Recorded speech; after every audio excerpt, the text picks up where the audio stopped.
What can you say about Raw when even the return of somebody like Goldberg, 12 years in the making, does not scratch the surface of saving this show? What's going on, everybody? It's your buddy, it's your pal Spaz Phoenix, the YWC Reality Check, here with your October 17th Raw review. And yeah, I know, Goldberg's back. Should be excited, right? Should be a big fucking deal. And I mean, not that I want to see the match, not that the match is what I'm looking forward to at Survivor Series, but I do recognize that Goldberg coming back is a big thing. On the preview, they spend most of the preview talking about Goldberg coming back. They do a lot of video package. I wish they hadn't spent so much time in the video package on the actual last match they have, considering their match at WrestleMania is probably one of the most... what's the word I'm looking for? It's ranked up there as one of the most disappointing matches in WrestleMania history, where we highlight the WrestleMania 20 match, we highlight, you know, Goldberg being on whatever the fuck show it was with the coach, Heyman's comments from last week. We book a garbage six-man for the show tonight that we'll talk about later on, and we go over the challenges from SmackDown from Shane and Daniel Bryan, which is fine, which means obviously we're going to get that predictable answer as well. Open the show proper with Kevin Owens and Chris Jericho, Y2J chants at the champ Kevin Owens, you know, because Raw is building their champion properly. Comes out and says, Foley has a vendetta against me, he has a vendetta against my best friend Chris Jericho. The Hell in the Cell match with Rollins is not deserved, he wants to put me in a dangerous situation. Hell in the Cell is known as being the nail in the coffin of other people's careers, but Hell in the Cell will not break me like it did Foley. I'll be the one breaking Seth Rollins. Jericho should have been in it. He got screwed over last week by Foley as well. Stupid referees. Referee makes the list. Jericho should be in the triple threat match at Hell in the Cell, but that's not happening. I replaced Rollins, and now in Hell in the Cell, I'm going to retire him, which is... I mean, Kevin Owens isn't horrible on the mic, but this is all stuff that he's been saying for weeks and weeks and weeks and weeks. Rollins comes out to a huge ovation. His face turn is complete, I suppose. I like Rollins, don't get me wrong.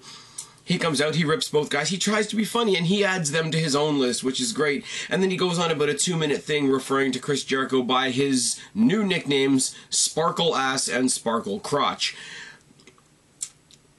When people that don't watch wrestling say it's gay, shit like this does not help the argument at all. Why does Owens stand, you know, he tries to stir the pot between Jericho and Owens. Why does Owens always stand by while you're the one that gets the beatdown? He stays strong while keeping you weak. Calls out Jericho and he says, will you send Kevin Owens to the back? Can you do it alone? Jericho dismisses Owens. He says, look, I've been the champion. I've been the champion 6 times. I know what you're trying to do, but I'm not your lackey. Get to the back, I can handle this myself. First match of the night is a rematch of last week's main event, Chris Jericho versus Seth Rollins. Boot to the back and a suplex by Jericho to start, and chops and more chops and more chops and an Irish whip, rolling clotheslines, mudhole stomp, dropkick by Rollins.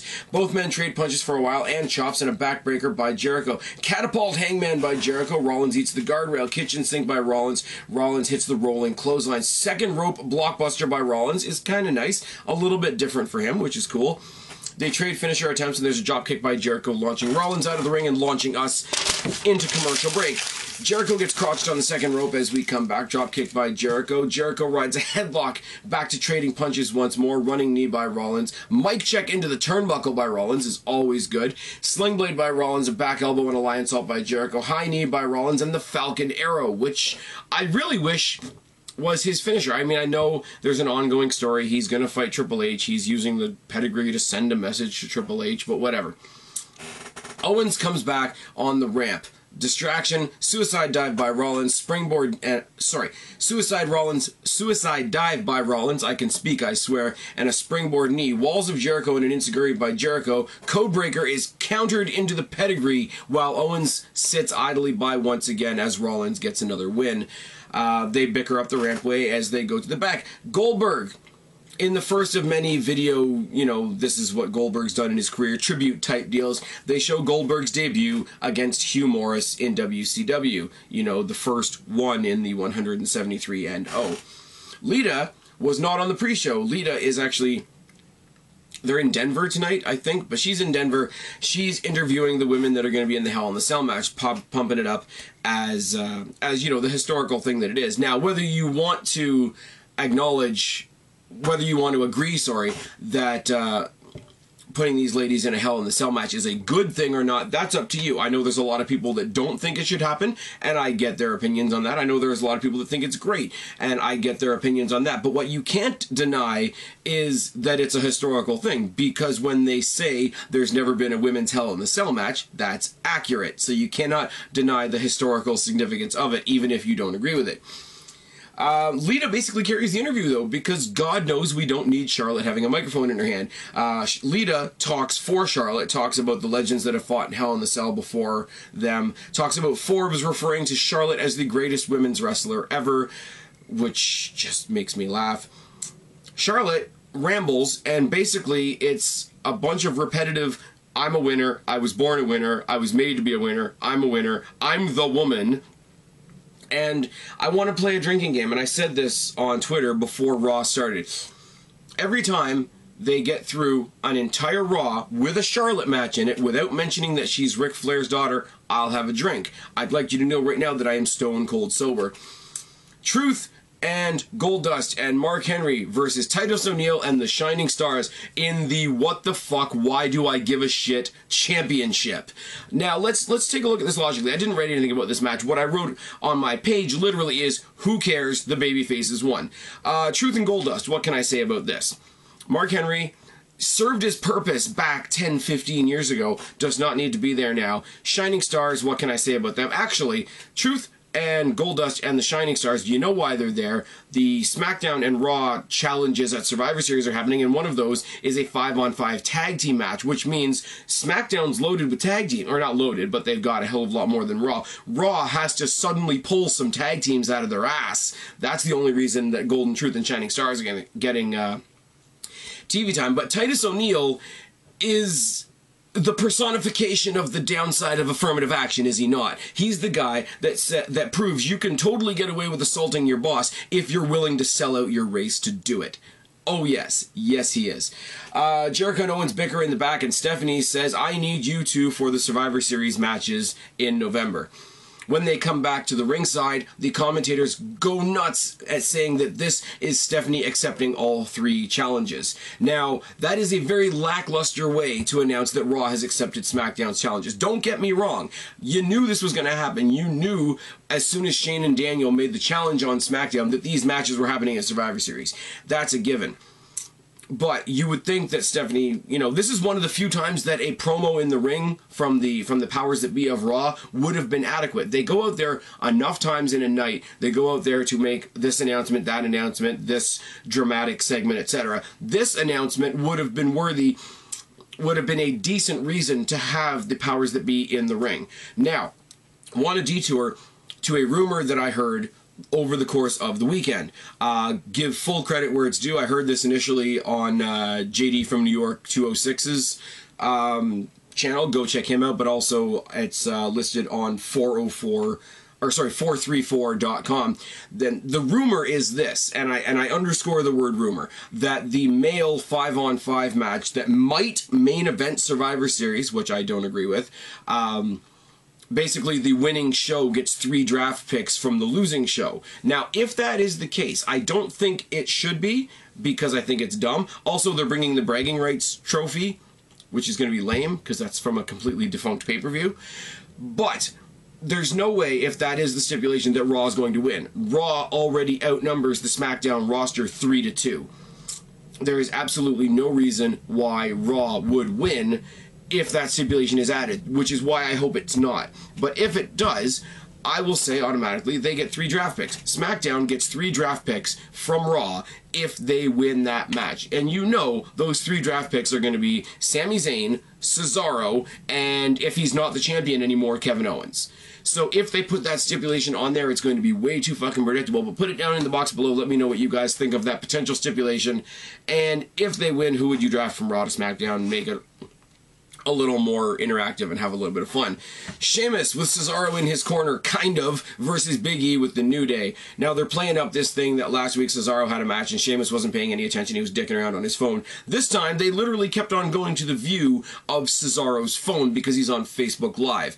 This is shitty. I mean, I get that WWE wants to do the whole social media bit. We're trending worldwide. You know, please, you know, for this match, hashtag Sheamus versus Big E. I can stand that. I mean, it's a little on the nose, but I can stand that. This whole thing of, we're going to distract from the match to show you that Cesaro is at ringside on Facebook is bullshit. I have notes for this match. It doesn't really matter. Basically, Sheamus goes out when Cesaro's in the crowd doing Facebook Live shit, pulls him back to ringside with his phone, says, I want you to watch this. If you're going to film, at least film me winning the match. Corner splash and a bullshit roll-up from Big E, get the win. Now, there's some more news about the Tag Team Championship situation that we're going to get into later on that is even more bullshit, but let's go on from there. We see the video package of Goldberg beating Hogan for the WCW Championship. Now, you guys know, or most of you know anyways, other than my few new friends this weekend, hello to all of you. Didn't watch much WCW, I was a WWF guy at the time. I did see this. I did get it. It was an awesome moment. And just look at that arena where that happened. A WWE pay-per-view would kill to have an audience like that. Never mind a WWE Raw. So these flashbacks are great, but at the same time, you're going to awesome shit that happened in the past and then coming back to this Raw. Bo Dallas versus Neville.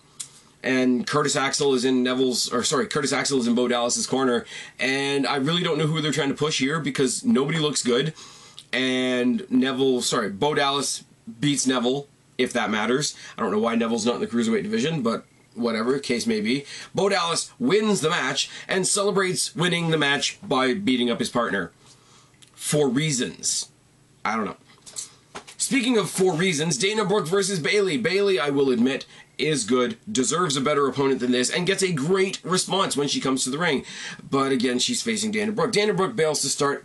I will say, Dana Brooke bails to start, and they do get back into the ring eventually. The whole cat and mouse, you know, chicken shit heel thing, but they do the cat and the mouse, like, in and out of the ring way too much. Completely kills the energy in the match. Shoulder tackle and a hangman by Bayley, facebuster by Bayley and a corner clothesline, forearm by Dana, a mudhole stomp and a slam out of the corner. Dana rides a headlock, double clothesline, mounted punches and a corner spear by Bayley. Baseball slide dropkick by Bayley, and here's the end of the match.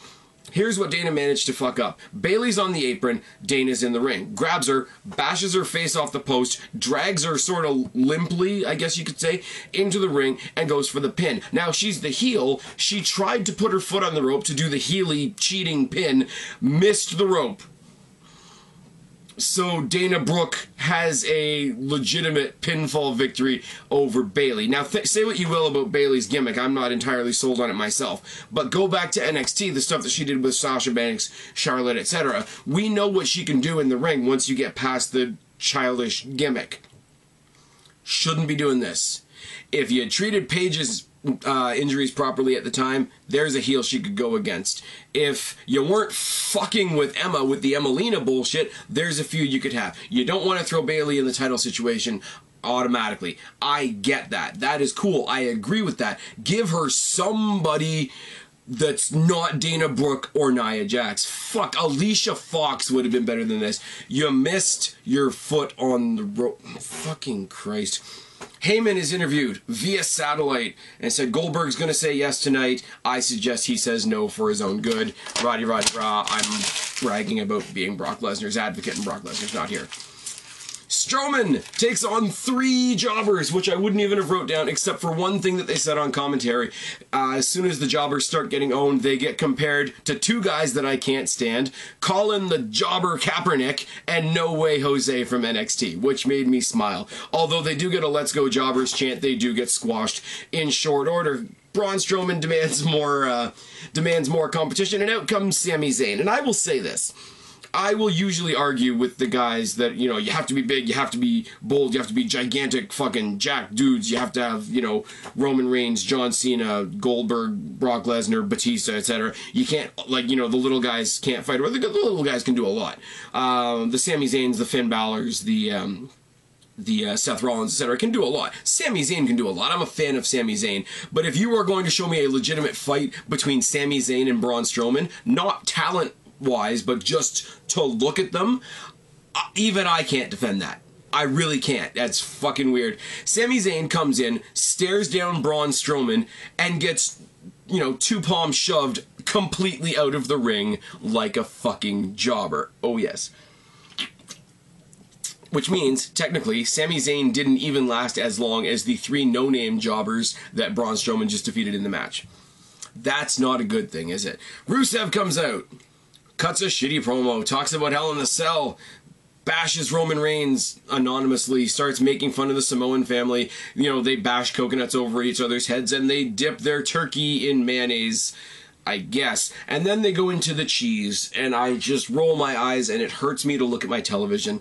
Because they start doing the Rusev family album, and they pull up some really, really ugly people that I really hope are not Rusev's actual family.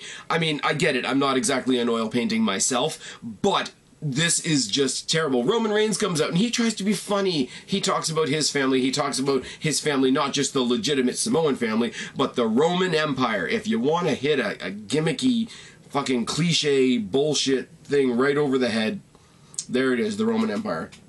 Your dad's got a great mustache and you look like the family dog and I'm going to beat you at Hell in the Cell. Roman eats a slap from Lana and a super kick from Rusev and they lock in the accolade on the steps. Now people on Twitter, I love sometimes, because people on Twitter are not only pointing out how shitty this segment is, but I mean the fact that the accolade relies on you being flat on the ground. So being lifted up onto the steps would actually lessen the pressure of the move, and Roman Reigns probably could have stood up and said fuck off Rusev, but that would be logic, and logic just doesn't fit on Raw. They show a video package of Goldberg debuting in the WWE, interrupting and spearing The Rock, which is nice. Anderson versus Big Cass, because Gallows and Anderson versus Enzo and Cass is a thing now, apparently. But kitchen sink in the corner and a beatdown by Cass, fall-away slam. Enzo takes out Gallows on the outside. The littlest guy in the entire scenario took out the biggest guy in the entire scenario, because reasons. Bicycle kick by Anderson and a black hole slam by Cass gets the win. Less than 2 minutes. I know that there are people from ROH and there are people from New Japan who know way more about the club than I do, than I care to. I know their hearts are breaking all over Twitter. This was a waste of time. It really was. Lita interviews Sasha Banks. She says, I've been ready for this all my life. We know each other way too well. This is history. This is me making history, and I can't believe it. Rah, rah, rah.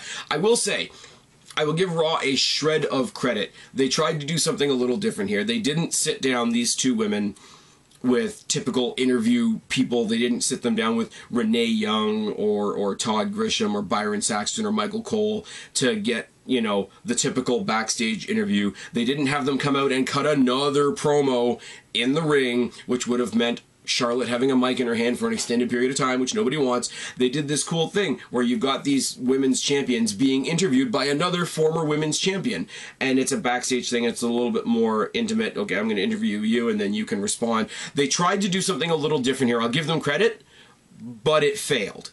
It failed on its face, and I hate to say that. I'm a fan of Sasha Banks. I was a huge fan of Lita back in the day. Charlotte just... and as much as I hate to say it, Sasha wasn't much better. So credit to them for trying, but it's a fail.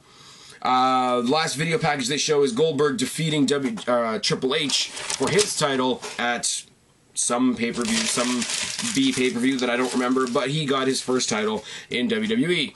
The Cruiserweights come out, and the Cruiserweights are in the semi-main, which is kind of nice for them, I guess. I still like the whole, transform the arena, because the Cruiserweights are an entirely different thing.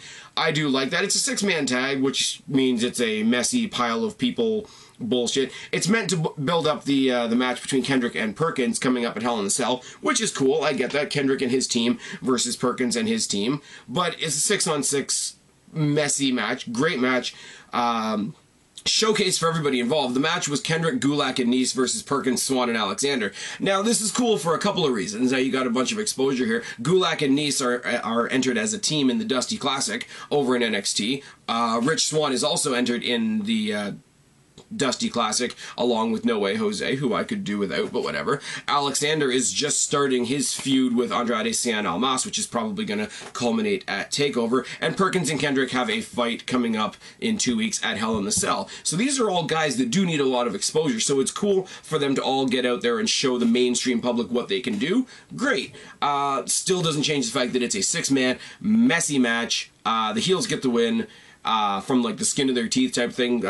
Captain's Hook by Brian Kendrick on one of Perkins' partners while Perkins is being held down in the corner and watching his partner tap out. Goes after him after the match. Brian Kendrick retreats into the crowd, building the tension, sorry, I can speak, I swear, for their match in 2 weeks at Hell in the Cell. Who knows what they're going to do next week. Now we got a bunch of really stupid announcements for next week. We're not going to get Rollins versus Owens versus Jericho in a triple threat for the title at Hell in the Cell, but Stephanie and Mick Foley decide that they're going to give us that match not in the Cell, not for the title, next week. So Rollins and Owens are fighting next week with Jericho thrown in before they fight again on Sunday. So why should I care about their cage match the following Sunday? Sheamus and Cesaro, who are fighting the New Day at the pay-per-view for the championships, are fighting the champions next week on Raw for reasons. Yeah. Goldberg comes out, and I didn't write a whole bunch of notes. We all know he was going to come out and accept the match, and that was going to be it. Now, somebody at some point has to say Survivor Series. The commentators, you could tell, were going to say, yeah, Brock Lesnar and Goldberg, they're going to fight. And you know they want to say Survivor Series because that's where it's happening. But they haven't actually said that that's where it's happening. Goldberg comes out, gives a big long speech about how he got involved with 2K, got to promote all over the world, got to see the fans again, got the itch, decided to leave it alone. But then he got challenged by Paul Heyman, and now he's come back. He's come back to tell Brock Lesnar two things. You're the next and you're the last, which is great. What I would love, I know WWE is trying to recreate Goldberg's, sort of intense, backstage to main ring entrance thing that he does, like from the locker room to the main thing. But they didn't do that. He wasn't in a locker room with it. He's just coming in the back door. And every single extra, every single mid-carder that's there on Raw tonight was there huddled around either side of him, all marking out, making themselves look like absolute morons, taking away from the ambiance of what used to be Goldberg's kind of cool, kind of unique entrance. Not to mention the fact that Goldberg should never cut a promo this long. Goldberg should have come out and said, guess what, fucker, Survivor Series, you're next, and left. This promo was long and cringy and Goldberg trying to be too much of a nice guy and too much of a cool guy, marking out for his wife and his kid in the front row way too much. Now I'm nitpicking this apart. I get it. Goldberg being back in the WWE is a big thing. Whether you like it or not is besides the point. This match is going to be a big thing at Survivor Series, whether you like it or not. Doesn't mean I think it's going to be great, and it doesn't mean I think they brought him back in the best way. Happy to see him back. Cool to see what they do next. They could have done a lot better. And this was the highlight of the night. And if I'm saying they could have done better with what was supposed to be the highlight of the night, what does that say about the rest of Raw? That's about it. I've been Spaz, your YWC Reality Check. Subscribe up there, talk down there, start a conversation, keep all these conversations going. Don't be a stranger. I'll talk to each and every last one of you later. But for right now, I'm tagging out. Bye, guys.